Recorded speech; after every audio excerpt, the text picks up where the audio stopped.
அரங்கத்தில் இருக்கும் அனைவருக்கும் ஏக இறைவன் புறத்திலிருந்து சாந்தியும் சமாதானமும் உண்டாகட்டும். காலம் பொன் போன்றது. முதல்ல ஒரு 45 நிமிஷம் அந்த விழாவை தாமதமாக ஆரம்பித்ததுக்கு உங்கள்கிட்ட நான் மன்னிப்பு கேட்டுக்கிறேன். நான் ரெண்டாவதா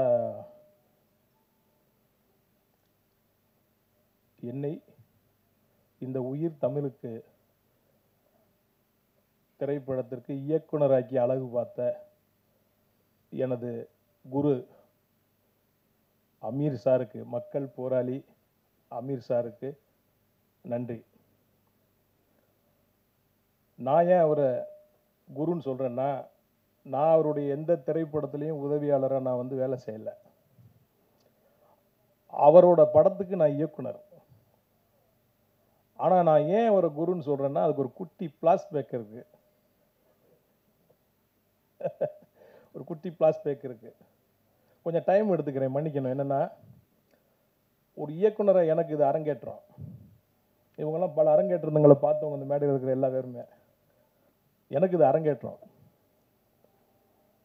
அவரோட மௌனம் பேசியதே திரைப்படத்தோட ஆடியோ லான்ச் தான் எனக்கு சினிமாவில் ஃபஸ்ட்டு என்ட்ரி. நான் முதல்ல பார்த்த ஒரு இசை வெளியீட்டு விழா தேவி தியேட்டரில் மௌனம் பேசியதோட இசை விழா. அப்போ தான் நம்ம சினிமாவுக்கு வரணுன்ற ஒரு முழுமையான நம்பிக்கை சினிமா நமக்கு இருந்தது. ஊரில் இருக்கும்போதே நமக்கு சினிமா கனவுகள் இருந்தது. அவரை பார்த்து தான் நான் வந்தேன் சினிமாவுக்கு. ஏன் அந்த நம்பிக்கை, ஊரை விட்டு நம்ம கிளம்பி சினிமான்னு வரணுன்ற நம்பிக்கை ஏன் வந்ததுன்னா, உங்களுக்கு எல்லாருக்கும் தெரியாது, இந்த அரங்கத்திலேயே அதிகமாக அவரை பற்றி தெரிஞ்சது நானாக இருக்கணும். எப்படின்னா, எனக்கு விவரம் தெரிஞ்சு ஒரு 40 வருஷமாக அவர் எனக்கு தெரியும், விவரம் தெரிஞ்சு. ஏன்னா மதுரையில் என் வீட்டுக்கு எதிர்த்து வீட்டுக்காரர் அவர், என் சொந்தக்காரரு, என் வீட்டுக்கு எதிர்த்து வீட்டுக்காரரு. அவரை பற்றி எனக்கு அவ்வளவும் தெரியும், நிறைய தெரியும் அவரை பற்றி எனக்கு. அப்போ இனிமேல் சினிமா தான் அப்படின்னு அந்த நம்பிக்கையை விதைச்சது எனக்கு அந்த மௌனம் பேசியது ஆடியோ லான்ச். அதுக்கப்புறம் உதவி இயக்குனராக சேரணும்னு முடிவு பண்ண உடனே என்னோட நண்பர்கள்ட்ட சொல்கிறேன், கல்யாணம் பண்ணி குழந்தையெல்லாம் பெற்றுட்டோம், வயசு 30க்கு மேலே ஆயிடுச்சு, இனிமேல் சினிமாவில் போய் நீ போய் எப்படி பாக்கலாம், சரியாக வருமா அப்படின்னு ஒன்று. ரெண்டாவது என்னென்னா, நான் மதுரையில் பிஸ்னஸ் பண்ணிகிட்ருக்கேன், ஏன்ட்ட 40-50 பேர் வேலை செஞ்சிட்ருக்கான். இதெல்லாம் விட்டுட்டு சினிமாவுக்கு போய் நம்ம எப்படி, ப்ரொடியூசராக வரல, நான் டைரக்டர் ஆகணும்னு தான் நான் வந்தேன் நான் அப்படின்னு டிஸ்கஸ் பண்ணும்போது, சரி ஒரே முடிவாக நம்ம போயிடலாம் அப்படின்னு சொல்லிட்டு வரேன். அப்படி வரும்போது அண்ணன் இயக்குனர் பாலா அவர்களுக்கும் அமீர் சாருக்கும் மீட்சூலா ஒருத்தர் இருக்கார், அவருக்கு உறவினர், அவருக்கு அவர் மாமா, எனக்கு அவர் அண்ணன், ஒரு அட்வொகேட் இருக்கார் மதுரையில். அவர்கிட்ட போய் சொல்கிறேன், ஆனால் இந்த மாதிரி நான் சினிமாவில் டைரக்டராக போனேன், நான் உதவி இயக்குனராக சேரணும்னே, எனக்கு கொஞ்சம் பாலா அண்ணன்ட்ட ரெக்கமெண்ட் பண்ணுங்க அப்படின்னு. அப்போ அமீர்கிட்ட அனுப்பிச்சுட்றேன்ப்பா, அவன்கிட்ட போடப்பா அப்படின்ட்டார். இல்லை நான் பாலா அண்ணன்ட்ட தான் நான் சேரணும் அப்படின்னோன்னா, ஒரு கல்யாணத்தில் ஒரு பாலா அண்ணனை மீட் பண்ணுறோம். மீட் பண்ணி இந்த மாதிரி தம்பி அசிஸ்டன்ட் டைரக்டராக சேரணும்ட்டாப்லப்பா வந்துட்டு அப்படின்னா, வர சொல்லுங்கன்ட்டார். அவர் மேலே பெரிய மரியாதை வச்சுருக்கவர், வர சொல்லுங்கன்னு சொல்லிட்டார். சொன்னோன்னே நான் சென்னைக்கு வந்துட்டேன். வரும்போதே காரோடு வர்ற ஒரு அசிஸ்டன்ட் டைரக்டர் இங்கே ஒரு வீடு பிடிச்சி தனியாக தான் வரேன். எல்லாம் செட் பண்ணிவிட்டு பாலண்ணனை போய் பார்க்குறேன். அப்போ ஒரு நான் கடவுள் படத்தோட டிஸ்கஷனுக்காக அண்ணா நகரில் ஆஃபீஸ் போட்டிருக்காரு. அந்த ஆஃபீஸில் பார்த்தீங்கன்னா, இங்கே சாலிகிராமத்தில் ஒரு ஆஃபீஸ் இருக்குது, ஆனால் அவர் யாரும் தொந்தரவு இருக்கக்கூடாதுன்றக்காக அண்ணா நகரில் ஒரு ஆஃபீஸ் போட்டிருக்காரு. காலையில் 9 மணிக்கு போயிட்டேன் நான். 9 மணிக்கு ஆஃபீஸ் போனோன்னா ஒரே ஒரு அசிஸ்டன்ட் டைரக்டர் இருந்தார். டைரக்டர் இருக்காருன்னா மேலே தான் இருக்கார், வெயிட் பண்ணுங்க அப்படின்ட்டார். மணி 10 ஆச்சு, 11 ஆச்சு, 12 ஆச்சு, 12:30 ஆச்சு. அப்போ அந்த படத்தில் முதல்ல ஒரு பெரிய ஹீரோ நடிக்கிற மாதிரி இருந்தார். அந்த ஹீரோ வந்தார் அந்த ஆஃபீஸுக்கு. ஏன்னா ஆச்சரியமாக இருந்தது, ஏன்னா இவ்வளோ பெரிய ஹீரோ சிம்பிளாக வராருன்ட்டு. அந்த ஹீரோ அசிஸ்டன்ட் டைரக்டர் மேலே கூட்டிகிட்டு போகிறார். அப்புறம் மணி 1 ஆகுது, 2 ஆகுது, 2:30 மணி ஆகுது, சாப்பாடு போகுது மேலே. அந்த அசிஸ்டன்ட் டைரக்டர் நீ சாப்பிட்டியான்னு கூட கேட்கல, மேலே போகிறாங்க. 3 ஆகுது, 4 ஆகுது, 5 ஆகுது. நான் எப்போ வேணாலும் டேரக்டர் கூப்பிட்டுருவார், மேலே ஹீரோ வேறு இருக்காருன்னு சொல்லிட்டு நான் வெயிட் பண்ணிகிட்ருக்கேன். ஒரு 5 மணிக்கு அந்த ஹீரோ வந்து திருப்பி கீழே போகிறாரு இறங்கி. அந்த அசிஸ்டன்ட் டைரக்டர் போய் ஹீரோ ஏற்றி விட்டு வராரு. அப்புறம் 6 ஆகுது, 7 ஆகுது, 8 ஆகுது, 9 மணி ஆயிடுச்சு. என்னை கூப்பிடவே இல்லை. நான் சாப்பிடவும் போகல. அங்கே ஒரு 2 தடவை ரெஸ்ட் ரூம் மட்டும் போயிட்டு வந்து அப்படி உட்காந்துருக்கேன். 9 மணிக்கு மேலே பொறுமை இழந்துட்டேன். இது நமக்கு சரியாக வராதுன்னு சொல்லிட்டு காரை எடுத்துகிட்டு நான் வரேன். எம்எம்டி கிட்ட வரும்போது எனக்கு மதுரையிலேருந்து ஃபோன் வருது. அந்த என்னை ரெக்கமெண்ட் பண்ணவர், எப்பா பாலா கூப்பிட்டானா, நீ கிளம்பிட்டியாமலப்பா. ஏன்னா காலையில் 9 மணிலேருந்து நைட்டு 9 மணி வரைக்கும் உட்காந்துருக்கேன், கூப்பிடவில்லை என்னென்ன அப்படின்ட்டு. அவனை டெஸ்ட் பண்ணியிருக்காயா அவனைய. அண்ணே சாப்பிட கூட கூப்பிட்டு, சினிமாவில் பட்டினியும் தாமதமும் தாண்டா முதல்ல வந்து நீ பழகிக்கணும். அவனை டெஸ்ட் பண்ணியிருக்கான், முதல் டெஸ்ட்லேயே நீ தோற்று போயிட்ட பாரு, நீ அவன் கூப்பிட்றான் நீ போண்டார். நான் அப்படியே யோசித்தேன். நான் இல்லைண்ணே இது எனக்கு சரியாக வரலண்ணே, நான் அமீர்கிட்ட போயிடுறேண்ணே அப்படின்ன உடனே சரி ஓ இஷ்டம், நான் அவன்கிட்ட சொல்லிடுறேன் நீ போ அப்படின்ட்டு. அப்புறம் இவர்கிட்ட வரேன். இவர்கிட்ட வந்தால் அப்போ ராம் படம் பருத்தி வீரனுக்கு டிஸ்கஷன் நடந்துகிட்ருக்கு. அப்போ அவர்கிட்ட போய் நான் அந்த மாதிரி இங்கே அசிஸ்டன்ட் டைரக்டர் ஆனோடனே அவர் ஷாக்கு. ஐயோ உனக்கு சரியாக வராது அதெல்லாம், நல்லா ஏன் நம்மளை பற்றி தெரியும், நம்ம ஊரில் எப்படி சுற்றணும், எப்படி தவளத்தா தெரியும்லாம் அவருக்கு தெரியும். அப்போ நான் சொல்கிறேன், இல்லைங்க உங்கள் ஆஃபீஸில் வெளியே ஒரு போர்டு வச்சுருக்கீங்க, கீழ்ப்படியை கற்றுக்கொள், கட்டளையிடும் பணி தானாய் வந்து சேரும்ட்டு. அதை நான் ரொம்ப நேரமாக படிச்சுட்டு இருந்தேங்க. நீங்கள் நினைக்கிற மாதிரிலாம் நடக்காது, கற்றுக்கிறோன்னு வந்திருக்கேன், நான் எந்த தியாகத்துக்கும் தயாராக இருக்கேன் அப்படின்ட்டு. அப்படியா சரி, இந்த கூலிங் கிளாஸ் ஹீலிங் கிளாஸ் எல்லாம் கலட்டிட்டு ஓடி ஆடி வேலை செய்கிற மாதிரி ரெடியாகி வாங்கன்றாரு. அப்புறம் அந்த பருத்தி வீரனுக்காக சாலி கிராமத்தில் ஒரு ஆஃபீஸ் போடுறாங்க. அங்கே போகிறேன். முன்னாடி உறவினரை நான் அவரை பார்க்க வரும்போது சசி தான் ஆளி நல்லா இருப்பார் ஆஃபீஸில். உதவி இயக்குனரை பார்க்க வரும்போது பார்த்தீங்கன்னா நான் வந்தோன்னே உள்ளே கூப்பிடுவார், சாப்பாடு வாங்கி தருவார், ரொம்ப ஜாலியாக பேசுவார். நான் அது மாதிரி நினச்சிக்கிட்டேன். இங்கே காலையில் இவர் ஆஃபீஸுக்கு போகிறேன் 10 மணிக்கு. போனோன்னே நான் வந்திருக்கேன் அவர்கிட்ட சொல்லுங்கள் அப்படின்ட்டு. சொல்கிறேன்ட்டு ஒருத்தன் போகிறான். அங்கேயும் 10 ஆகுது, 11 ஆகுது, 12 ஆகுது, 1:30 மணி 2 ஆகுது. அங்கே சாப்பிட்டியான்னு கூட கேட்கல. ஆனால் இங்கே கொஞ்சம் நல்லவங்க எல்லாரும், அண்ணே சாப்பிட்டுருங்கண்ணே, சாப்பிட்டுருக்கண்ணே, இல்லைங்க பரவாயில்ல சாப்பிடுங்கண்ணே வாங்கண்ணே அப்படின்ட்டு. சாப்பிட்றேன். 3 ஆகுது, 4 ஆகுது, 5 ஆகுது, 6 ஆகுது. அவர் வர்றாரு வெளியே. வந்தோன்னு அப்படி பார்க்குறாரு. அது வான்னு சொல்லலை, ஏன்னு சொல்லலை, எதுக்குமே சொல்லலை. அப்படி ஒரு பார்வை அப்படி பார்க்குறாரு. அப்படியே கீழே இருந்து மறுபடியும் பாட்டு காரில் ஏறி போயிட்டார். அப்போ சுந்தர்னு பிஆர் இருந்தார். அவர்கிட்ட என்னண்ணே வர சொன்னார், நான் வந்தேன். நான் என்ன நினச்சி போயிட்டேன்னா காலையில் 10 மணிக்கு போனால் வெயிட் பண்ணிட்டு இருப்பார். பருத்தி வீர ஸ்கிரிப்ட் எடுத்து நம்ம கையில் கொடுத்துட்டு போய் முதல்ல அந்த ரூமில் உட்காந்து படிங்க, அப்புறம் மத்தியானம் நம்மளை கூப்பிட்டு டிஸ்கஸ் பண்ணுவார். அப்படிலாம் வரேன். படம் மாதிரி கற்பனையில் நான் உட்காந்துருக்கிறேன். ஏன்னா என்னன்னு கிடக்காங்க கூட போயிட்டாரடா அவர் அப்படின்னு சொல்லிட்டு அப்படியே அவங்க இல்லைங்க அது என்னன்னு தெரியல, அவர் என்ன மூடில் இருந்தாருன்னு தெரியல.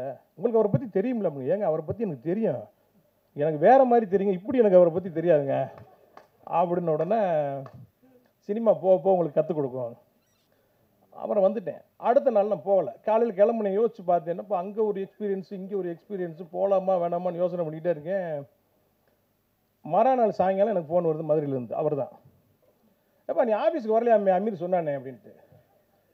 ஏங்க காலையிலேருந்து சாயங்காலம் வரைக்கும் உட்காந்துருக்கேன், என்னன்னு கூட கேட்கலங்க. அங்கே இருக்கு ஐயோ அசிஸ்டன்ட்னா அப்படி சேர்ந்துக்கிறது, அப்படியே போய் அப்படி சேர்ந்துக்கிறது தான். அவனை டெஸ்ட் பண்ணியிருக்கான், அவனைய பொறுமை இருக்கான்ட்டு. இப்படி ஒரு குருவையும் இப்படி ஒரு சிஷியனையும் உலகத்தில் எங்கேயுமே பார்க்க முடியாது. வெறுத்துட்டேன். எனக்கு அப்படி வந்த உடனே அப்படி ஒரு எக்ஸ்பீரியன்ஸ். அப்புறம் பார்த்தேன் என்னடா வழி அப்படிங்கும்போது கொஞ்சம் டைம் எடுத்துக்கிறேன், தப்பாக நினச்சிக்காதீங்க. என்னடா அதுக்கு வழி அப்படின்னு நினைக்கும் போது அப்போ பார்த்தேன், சரி இந்த டேரக்டர்கள்லாம் எப்படி இருக்காங்க அப்படின்னு. ஒரு ஆஃபீஸ் வச்சுருக்குறாங்க, உள்ள ஒரு பெட்டு போட்டு படுத்துருக்குறாங்க, யோசிக்கிறாங்க. கூட பெல் அடித்தா வரக்கு ஒரு பையனை வச்சுருக்குறாங்க. சரி நம்மகிட்ட தான் பணம் இருக்கு, நம்ம இந்த செட்டப்பை முதல்ல பண்ணிடுவோம்ட்டு முதல்ல ஒரு ஆஃபீஸை போட்டேன். போட்ட உடனே அங்கே ஒருத்தர் நமக்கு பழக்கம் மாறேன் ஒயின் ஷாப்பில். என்ன பிரதர் அப்படின்னா, சினிமா அப்படியா பிரதர், என்னென்ன படங்கள்லாம் உங்களுக்கு ரொம்ப பிடிக்கும் அப்படின்ட்டு. நாங்கள் ஆரம்பத்தில் பாரதி ராஜா சார் படம்லாம் பார்த்துருங்க, மணி சார் படம் நாயகன் எனக்கு ரொம்ப பிடிக்குங்க. அப்படியா, ஓகே. உலக சினிமா பார்க்குற பழக்கம்லாம் இருக்கான்னு. உலக சினிமானா என்னங்கன்னு கேட்டேன். இந்த ஜாக்கி சான் படம் அதெல்லாம் வருமே அது வாங்க அப்படின்ட்டு. ஓஹோ அப்படியால நீங்கள், சரி உங்கள் ஆஃபீஸ் எங்கே இருக்குன்றார். அப்படி பழகுறோம் கொஞ்சம் நேரம். பழகணுன்னா அவர் மறுநாளே ஆஃபீஸ்க்கு வர்றாரு. ஒரு 3 டிவிடி கொண்டு வர்றாரு. ஒரு படத்தை போடுறாரு, காட்ஃபாதர் படம் ஒரு. அப்படியே பார்க்குறேன். எனக்கு மணி சார் மேலே இருந்த மரியாதை அப்படியே இறங்கிருச்சு. அப்படியே படம் பார்த்தேன். எப்படி அப்படின்ட்டு, என்னங்க அது இது மட்டும் இல்லை, இன்னொரு பாட்டு இருக்கு பாருங்கன்ட்டார். அதை பார்க்குறேன். இன்னொரு பாட்டு பாருங்கங்கிறாரு, அதையும் பார்க்குறேன். அதுக்கப்புறம் என்ன பண்ணுறாரு, ஒரு வீடியோ காட்டுறாரு. அதில் அந்த படத்தோட ஆஸ்கார் அவார்டு விழா நடக்குது. அந்த படத்துடைய ரைட்டர் பார்த்தீங்கன்னா 2 ஆஸ்கார் அவார்டை கையில் வாங்கிட்டு அந்த டேரக்டர் திட்டுறாரு. நான் எழுதின கதையில் அவன் 10% கூட படம் எடுக்கலன்ட்டு. இப்படின்னே அவர் ஓவியமாக கதை எழுதினார். அந்த புக்கு எங்கேயா கிடைக்கும்னோன்னா அங்கங்கே லைப்ரரியில் தேடிக்கிட்டு அந்த புக்கு வருது. அதுக்கு ஒரு டிரான்ஸ்லேட்டர் வச்சு படித்து நமக்கு சொல்கிறாரு கதையை கேட்கும்போது, ஆகா உண்மைதான் அவர் சொன்னது. உண்மையிலேயே அவர் எழுதின கதையில் 10% தான் படமாக்கியிருக்காங்க. அப்புறம் அந்த இன்னொரு 4 டிவிடியை கொண்டு வர்றாரு அடுத்த நாள். இந்த ஸ்டிங்க்னு ஒரு படம், இதை பாருங்கன்ட்டு. அதை பார்த்தா உப்பு கரையுது, உப்பு குறைஞ்சா டியூப்பு மேலே வருது, டியூப்பு மேலே வந்தால் பலானது மேலே வருதுன்னா அதில் இருக்குது. அவ்வளோதானா, இன்னும் இருக்காங்கன்னு, இன்னும் இருக்கு பாருங்கன்ற. Once upon a time in அமெரிக்கான்னு ஒரு படம் பாரு, அமெரிக்கன் கேங்ஸ்டர்னு ஒரு படம் பாரு, அதை பாரு இதை பாரு இதை பாருன்னு வருது. அப்படியே மணிரத்னம் சார் மேலே அந்த மரியாதை திருப்பி ஏறுது மேலே. ஒரு சினிமாவுக்கு இவ்வளவு மெனக்கெடுவாங்களா? Excellent movie. அப்படி ஒரு டைரக்டர், நம்ம ரசித்த டைரக்டர். அப்படியே மணி சார் அப்படியே போகிறார், அப்படியே அப்படியே அப்படியே அப்படியே போகிறார். அப்போ என்னன்னா, சரிங்க இது மாதிரி படங்கள்லாம் என்ன இருக்குன்னு காட்டுங்க. ரோமன் ஹாலிடேன்னு ஒரு படம் காட்டுறாரு. இந்த ரோமன் ஹாலிடே எங்கே இருந்து வந்துச்சுங்க? இதுதாங்க அன்பேவா. அன்பேவாவா ரோமன் ஹாலிடேவான்னு பார்த்தா அது அப்படி தான். அன்பேவா உயிரே உனக்காக ஆகுது, உயிரே உனக்காக. அப்புறம் பார்த்தீங்கன்னா மறுபடியும் கஜினி ஆகுது, அப்படி வந்துட்டே இருக்குது. அப்போ இதெல்லாம் பார்க்குறோம். அப்புறம் நண்பர்கள் நமக்கு பழகுறாங்க. அப்புறம் அவங்க 2 பேர்ட்டையும் சேரணும்னு சினிமா கற்றுக்குன்னு நினச்சேன். ஆனால் காலை என்னை கொண்டு போய் இவர்கிட்ட தள்ளி விட்டுச்சு, நம்மள்கிட்ட. தவறா சொல்ல தலைவா, கோச்சுக்கிறாங்க. படம் ஷூட்டிங் போகிற 2 பேரும். அப்போ கொஞ்சம் சாப்பிடுவோம் நாங்கள் 2 பேரும். சாப்பிட்டு அப்படியே பயங்கரமாக ஆட்டம் பாட்டமாக ட்ரெயினில் போகிறோம். காலையில் இறங்கி பார்த்தா ஸ்கிரிப்டை காணோம். இப்போ மாதிரி பார்த்தீங்கன்னா ஃபோனுக்குன்னு இந்த வசதியெல்லாம் இல்லை. ஒரு 2 காப்பி, ஒன்று கையில் வச்சுருக்கோம், ஒன்று ஆஃபீஸில் இருக்குது. ப்ரொடியூசரோட சொந்த ஊரில் ஷூட்டிங். சீன் பேப்பர் இல்லாமல் எங்கிட்ட ஷூட்டிங் எடுக்கிறது காலையில். அப்புறம் அங்கே ஃபோன் அடிச்சு, இங்கே ஃபோன் அடிச்சு, டிடிக்கு அடிச்சு, அவனுக்கு அடிச்சு, இவனுக்கு அடிச்சு, எவனுக்கு அடிச்சும் அந்த ஸ்கிரிப்ட் கிடைக்கல. அப்புறம் உட்காந்து ஒரு சீனை எழுதி எடுத்துக்கிட்டு இருக்கோம். அப்புறம் வர்றாங்க. சினிமாவில் என்னெல்லாம் செய்யக்கூடாதுங்கிறத, ஏன்னா அவருக்கு ஹீரோ கிடைக்கல. இவன் தான்ப்பா நமக்கு ரஜினி, இவன் தான்ப்பா நமக்கு கமல்னு எடுக்கிறார் படம். ஹீரோ கிடைக்கல அவருக்கு. என்னெல்லாம் செய்யக்கூடாதுங்கிறத இந்த முகாமில் இருந்து கற்றுக்கிட்டேன். அதில் ஒரு ஹீரோ நடித்தான். அவன் பாருங்கள், படம் அவன் ஆக்சிடென்டல் பிரைம் மினிஸ்டர் மாதிரி ஆக்சிடென்டலாக ஹீரோவான அவன் நாள் நைட்டு. அவன் பாதி படம் போயிட்டு இருக்கும்போது பார்த்தீங்கன்னா ஆர்டி ராஜ்யார் கேமரா அடுத்து அவர் கூப்பிட்றாரு, இவர் கூப்பிட்றாருங்கிறா முடியல. மொட்டை அடிக்கணும் இவர் ஒரு சீன், இன்ட்ரோல் பிளாக்கு. அதை கடைசியாக கிளைமாக்ஸ் முடிஞ்சு மொட்டை அடிக்க மாட்டேன்ட்டான் கிளைமாக்ஸில். அப்புறம் அவனோட நான் சண்டைக்கு போய் கடைசியில் இந்த படத்தில் எனக்கு அசிஸ்டன்ட் எடுத்து காட்டி அவங்க போடல, போங்கடான்னு விட்டுட்டேன். இப்படி அப்படியே நம்மளோட சினிமா ட்ராவல் அப்படியே மாறி மாறி மாறி மாறி இன்னைக்கு காலம் எங்கே கொண்டு வந்து என்னை விட்டுருக்குன்னா, அவர் படத்துக்கு நான் டைரக்டர். இப்போ ஏன் நான் அவர் குருன்னு சொன்னேன்னா, இந்த படம் எடுக்கும்போது ஒரு நல்ல வண்டி ஓட்டுற ஒரு டைரக்டர், ஒரு டிரைவர் இருந்தாருன்னா, அப்போ லெஃப்ட்டில் போ, ரைட்டில் போ, ஸ்லோ அப்படின்னு ஒரு இன்ஸ்ட்ரக்ஷன் கொடுத்துட்டே இருப்பார். அது மாதிரி அவர் பக்கத்தில் இருந்தனால தான் இந்த படம் சாத்தியமாச்சு. இந்த படம் இன்னைக்கு இவ்வளவு நேர்த்தியாகவும் பார்த்தவங்களாம் இன்னைக்கு காலையில் ஹீரோயின் பார்த்தாங்க. சார் இப்படி ஒரு படத்துல நான் நடிச்சிருக்கிறேன், நான் அசந்துட்டாங்க. இந்த படம் இவ்வளோ தூரத்துக்கு வந்ததுக்கு அவர் தான் காரணம்.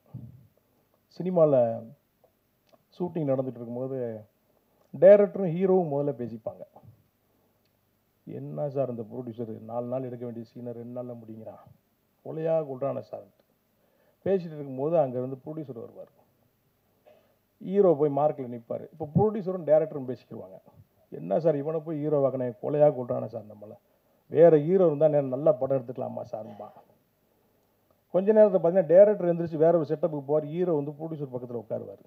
இவன் என்ன சார் டைரக்டர் இவன்ட்ட கொண்டு வந்து என்னையே மாட்டி விட்டீங்க, பாடா படுத்துறான் சார் என்னைய, அடுத்த தடவை வேறு படம் எடுப்போம் சாரும்பாங்க. ஆனால் இப்படியா ஒரு வழியாக படத்தை எடுத்து முடிச்சுட்டு அந்த ஆடியோ லான்ச்சில் பேசுவாங்க பாருங்க பேச்சு, எங்கப்பா அவர் அப்படி தெரியுமா இவர் இப்படி தெரியுமான்ட்டு. ஆனால் இங்கே அது நடக்கலை. இங்கே நாங்கள் மதுரை வந்த மண் சூடான மண், சூடான ரத்தம், எதுனாலும் உடனே தெரிஞ்சிடும். அப்படியே காலைல ஒரு அப்படி சிரிச்ச மணிக்கு ஒரு நல்லா இருக்கிறான்னு பார்த்தா டக்குன்னு ட்ரகலாக மாறிடுவார். வேலை நடந்துக்கிட்டு இருந்தால் அவர் மாதிரி ஒரு ஜாலியான ஆள் இருக்க முடியாது. யாராவது செட்டில் தப்பு பண்ணிட்டாங்க, ஏதாவது அவருக்கு பிடிக்கல, சினிமா சம்பந்தமாக அவர் மாறுவார். இப்படியா அந்த படத்தை எடுத்துகிட்டு வந்து நாங்கள் முடித்தோம். இதை எடுத்து கொண்டு வந்து சரி இந்த படத்தை ரிலீஸ் பண்ணுவோம் அப்படின்னு ஒரு ரெடியாகி வரும்போது, இப்போ சொன்னாங்கல்ல சார் பொன்வண்ணன் சார், மதுரையில் பாஷாவாக இருந்தார், சென்னையில் மாணிக்கமாக மாறிட்டார்ன்ட்டு, அவரை இப்போ தாவூத் இப்ராஹிம் மாற்றிட்டாங்க. இங்கேருந்து போனாயே பாருங்கள் லாங் ஜம்ப்பு, அட்டேட்டாங்கப்பா. படத்தை ரிலீஸ் பண்ணால் நம்ம அங்கிட்டு கடனை உடனே வாங்கி என்னடா அது எப்படா அந்த படத்தை ரிலீஸ் பண்ணுறோன்னு சிக்கலில் உட்காந்துருக்கும் போது திடீர்னு ஒரு நாள் டிவியை பார்த்தா டடரன் டன் டடரன் டன் டடரன் டன் அடித்தான் பாருங்க. போட்டால் மண்டையில் 3 பேர் கவர் மாட்டிக்கிட்டு நிற்கிறான். ஐயோ 2000 கோடி 3000 கோடி 5000 கோடி. இவங்க என்னவா இருக்காங்கன்னா, அவனை இங்கே ஆரம்பித்து, அதாவது ரெட்டை கோபுர வழக்குக்கு இடிப்புக்கும் அமீருக்கும் சம்பந்தம் இல்லைன்றதை தவிர அனைத்தையும் சொல்லிட்டான். அல் கொய்தாக்கு நம்ம தான் பயிற்சி கொடுத்தோம் மதுரையில் வச்சுன்னு சொல்லுவாங்க போல். ஒரு அளவு வேணாமாங்க, புழுனித்தனத்துக்கு ஒரு அளவு வேணாமா? ஒரு வாய் இருக்குன்றக்கா என்ன வேணாலும் பேசலாமாங்க? அப்படியே அதிர்ச்சியில் இருக்கேன். வீட்டில் ஏங்க இங்கே பாருங்க 2000 கோடியாங்க, நீங்கள் ஏங்க நகையெல்லாம் வாங்கி அடை வச்சு படம் எடுத்தீங்க? அவர்கிட்ட காசு வாங்கிக்கலாம்லங்க. ஏன்னா இவ்வளோ பணத்தை வச்சுக்கிட்டு பார்த்தீங்கன்னா உங்கள்கிட்ட அப்பப்போ பணம் வாங்கியிருக்காருங்க அவர். என்னங்க இது அநியாயமாக இருக்குங்க இது. நீங்கள் எதாவது கேளுங்க, வெளியே சைடில் இருந்தால் போய் வாங்கிட்டு வாங்க போங்காடு. ஏய் நீ என்னம்மா பவுடருக்கு மெத்துக்குத்துன்னு என்னமோ பெரிய பேர்லாம் சொல்லிட்டு இருக்காங்க, நீ என்னம்மா அப்படின்ட்டு. அப்புறம் அப்படியே பார்த்தேன், அவருக்கு ஃபோன் அடித்தேன். எங்கங்க இருக்கீங்க, நான் ஆஃபீஸுக்கு வாங்கன்ட்டு போனால் அப்படி தனியாக உட்காந்துருக்காரு. என்னங்க வெளியே என்னமோ நடந்துட்டு நீங்கள் வாடகைக்கு இப்படி உட்காந்துருக்கீன்றேன். எங்கேயா போக சொல்கிறேன், நீ பொண்டாடி பிள்ளைலாம் டூருக்கு ஓட சொல்றியா? என்ன நடக்குதுன்னு ஒன்றே மாதிரி தான் எனக்கும் தெரியல அப்படின்னு உட்காந்துருக்காரு. அப்புறம் அப்படியே உட்காந்துருக்கோம். ஒன்று ஒன்றா வந்து இந்த படத்தோட வியாபாரத்தை மொத்தமாக கலைச்சி விட்டாங்க. இதில் என்னென்னா, அவர் வச்சு படம் ஆரம்பித்த உடனே அவரால் உருவான ஒரு ஹீரோ ஒருத்தர் எனக்கு ஒரு இடத்துல பார்க்குறாரு. அவர் என்ன நட்பில் இருக்கிறார், ஒரு ஹீரோ. சாரை வச்சு படம் பண்ணுறீங்க, ரைட்டு, படத்தை நல்லபடியாக முடிச்சிட்டிங்கன்னா நான் உங்களுக்கு ஒரு டேட் தரேன்ட்டார். இப்போ ஒரு 50-60 கோடி ரூபாய்க்கு இருக்க ஒரு வியாபாரம், நான் கேட்க போகிறதில்ல, அவர் கொடுத்தாலும் எனக்கு வேணாம். எனக்கு இப்படிலாம் இன்றைக்கி இந்த வியாபாரத்தில் பாருங்கள், அவரால் உருவாக்கப்பட்ட ஒரு தயாரிப்பாளர், நானும் ஒரு சக தயாரிப்பாளர், என்னென்ன வழியில் இந்த படத்தை கெடுக்க முடியுமோ. சார் பேசலாமா? இது உங்களெல்லாம் வச்சுக்கிட்டு எனக்கு சரியான தெரியல. என் மனசில் இருக்கிறத நான் சொல்கிறேன். ஆமாம், என் மனசில் இருக்கிறத நான் சொல்கிறேன். அடுத்து என்னென்ன செய்ய முடியுமோ.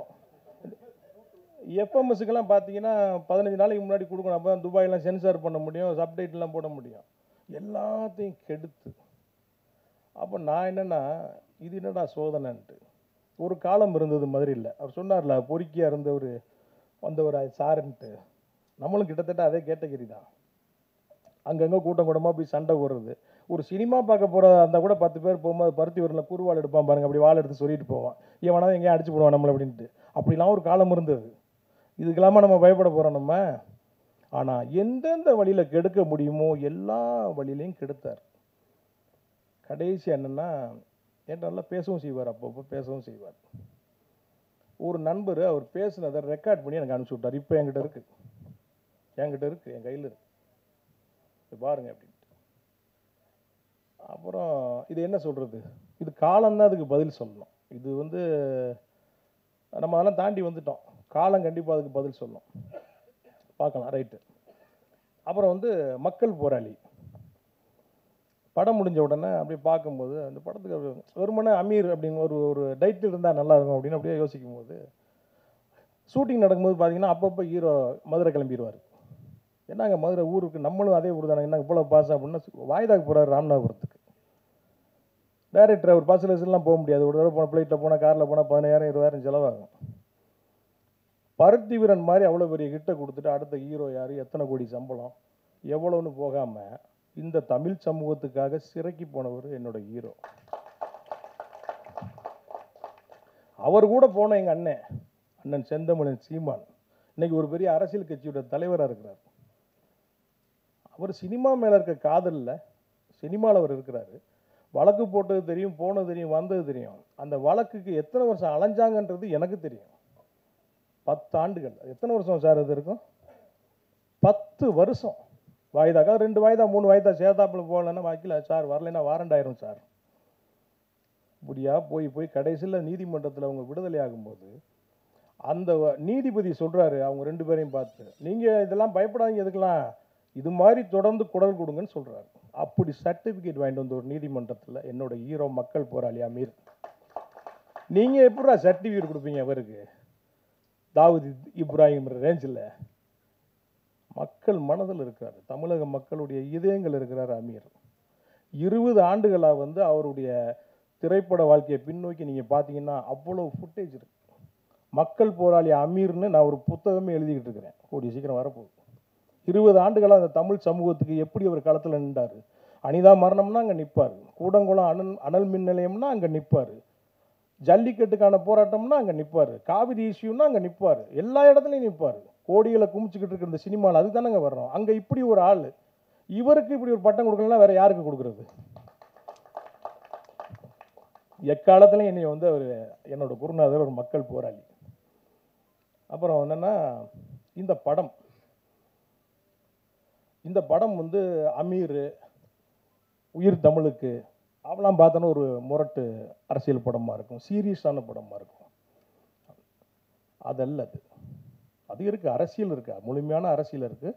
நம்ம கவிஞர் சொன்ன மாதிரி அது வந்து ஒரு நையாண்டியாக இருக்கும். அது அப்படி சிரிச்சுட்டு அப்படி போகிற மாதிரியான ஒரு படமாக இருக்கும். காதல் பிரதானமாக இருக்குது. நீங்கள் அந்த சாங் பார்த்தீங்க, சிவகார்த்திகேயனுக்கு டப்பு கொடுத்துருக்காரு நம்ம ஹீரோ. அவ்வளோ அழகா ஸ்க்ரீனில் அவ்வளோ அழகாக இருக்கிறாரு. நான் நிறைய பார்த்தேன் ஷூட்டிங்கில், நான் பார்ப்பேன். நான் ஒரு குறிப்பிட்டு சொல்ல போனோம்னா ஒரு காட்சி, அந்த நீங்கள் முதல் சாங்கில் பார்த்துருப்பீங்க, அந்த புலி வேஷம் போட்டு ஆடுவார். அவருக்கு முதல்ல கம்பு சுத்த தெரியாது. அந்த புலி வேஷம் அந்த வந்து தீனா மாஸ்டர் சார் புலி வேஷம் நாளைக்கு வச்சுக்கிறோங்கிறாரு. பார்த்தா ட்ரெயின் பண்ணிகிட்டு இருக்காரு அவர். ஏன்னா அவ்வளோ பேர் ஷூட்டிங்கை வேடிக்கை பார்க்குறான், சாங்கு, அதில் புலி வேஷம் போடணும், அதை ஆடணும், கம்பு சுற்றணும், இதெல்லாம் செய்கிறாரு. பார்த்தீங்கன்னா இப்போ ட்ராக் போகுது, ட்ராலி போகுது, கேமராவும் ஒரு அந்த ஃபேவராக இருக்கணும். என்னங்க ஒரு டைரக்டர், அவ்வளோ பெரிய ஹிட்டு கொடுத்த டைரக்டர் காலத்தில் நின்று நடிக்கும் போது என்னங்க அது சார். நான் கலைஞர், அவருடைய கதைகள்லாம் எனக்கு தெரியும். அவர் அடுத்தடுத்து என்ன மாதிரியான படங்கள் பண்ண போகிறான்னு சில கதைகள் தெரியும். அவரை வேலை செய்ய விடுங்க. அவரை நல்ல திரைப்படங்கள் தமிழகத்துக்கு வரும், மக்களுக்கு பயனுள்ள திரைப்படங்கள் வரும், அவர் வேலை செய்ய விடுங்க. அதே மாதிரி சாந்தினி சரியா? கேட்டுக்கிறேன். சாந்தினி ஃபஸ்ட்டு ஷெடியூலில் ஷூட்டிங் வரும்போது ஹீரோயின் இருக்கிற இடமே தெரியல. கூப்பிட்டா வர்றாங்க, போகிறாங்க, ஷார்ட் முடிஞ்சோன்னே போகிறாங்க. அப்போ நான் வந்து என்ன பண்ணேன், ஒரு பிரேக்கில் சொல்கிறேன், ஏம்மா இப்படிலாம் இருக்கக்கூடாதும்மா இங்கே சினிமாவில். ஏம்மா ஒரு ஹீரோயின் வந்திருக்கு, ஒரு ஷெடியூல் போயிட்டுருக்கு, ஹீரோயின் அதை கேட்டாங்க இதை கேட்டாங்கன்னு 4 பேர் வந்து என்னை கம்ப்ளைண்ட் பண்ணாதாம்மா நீ பெரிய ஹீரோயின் ஆக முடியும். இருக்கிற இடமே தெரியாமல் இப்படி இருந்தால் என்னம்மான்றேன். சார் எனக்கு புரியல சார், நீங்கள் ஏதாவது கேட்கணுமா, எனக்கு இந்த தண்ணி சரியில்லை, மினரல் வாட்டர் கொடுங்க குளிக்கிறதுக்குன்னு எதாவது கேட்கணும்ல. எதையுமே கேட்கல. அப்படி ஒரு ஆர்டிஸ்ட், எந்த கஷ்டமும் நம்ம கொடுக்கல, அப்படி ஒரு ஒத்துழைப்பு கொடுத்த ஒரு ஆர்டிஸ்ட்டு. அவங்களுக்கு நல்ல இந்த படத்துக்கு பிறகு, ஏன்னா அமீர் சார் தமிழ்நாட்டில் ஒரு பெரிய ஆள் தெரியும். அவருக்கு இணையா படத்தில் ஸ்க்ரீன் ஸ்பேஸ் இருக்குது உங்களுக்கு.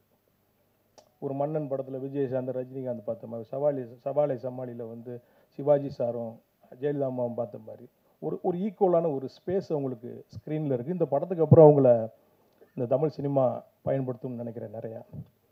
அப்புறம் அண்ணாச்சி இந்த படத்தில், அந்த படத்துக்கு முதல்ல நான் நினச்ச ஹீரோ வந்து அண்ணன் வைகை புயல்.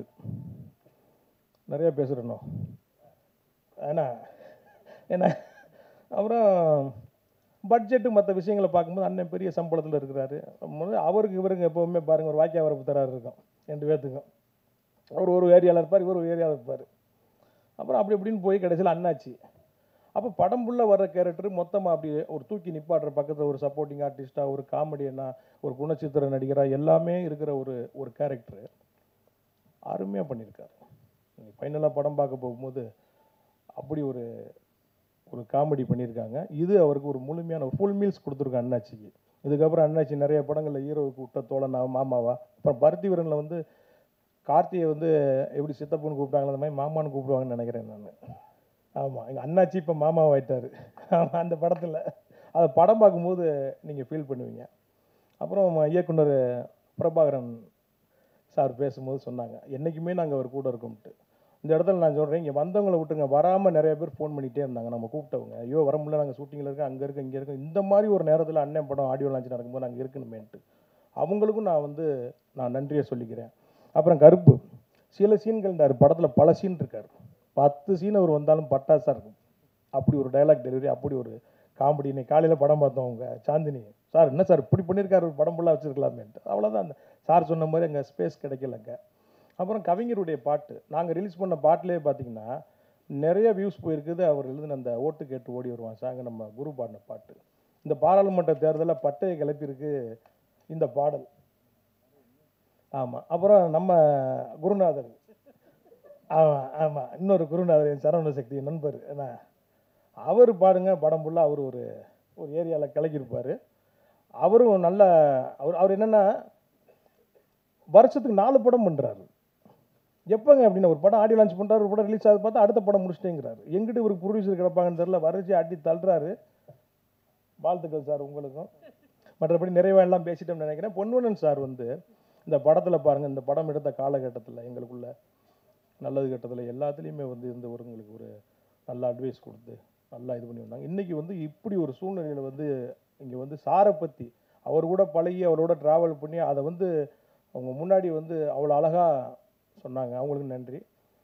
அண்ணன் கருப்பழனியப்பன் அவர் வந்த உடனே அண்ணனை பார்த்தேன், வேட்டி சட்டையில் கரெக்டாக வந்திருக்காரு இந்த படத்துக்கு. நான் கேட்டேன், அண்ணே நான் நினச்சேனே எல்லோரும் வேட்டி சட்டையில் வரும், நீங்கள் வந்திருக்கீங்கண்ணே கரெக்டாக.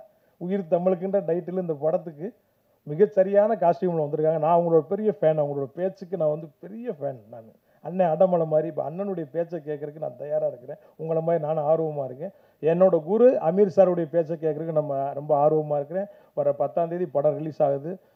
பத்திரிகைக்காரங்க நான் வந்து ஏற்கனவே இந்த படத்தோட வியாபாரத்தை கெடுத்து விட்டாங்க, பணம் கிடைக்கல, விளம்பரம் பண்ணுறதுக்கு என்கிட்ட காசு இல்லை. நீங்கள் தான் கொண்டு போய் இந்த படத்தை மக்கள்கிட்ட போய் சேர்க்கணும். மறுபடியும் உங்கள்கிட்ட வேண்டி விரும்பி கேட்டு நன்றி கூறி விடைபெறுகிறேன். நன்றி, வணக்கம்.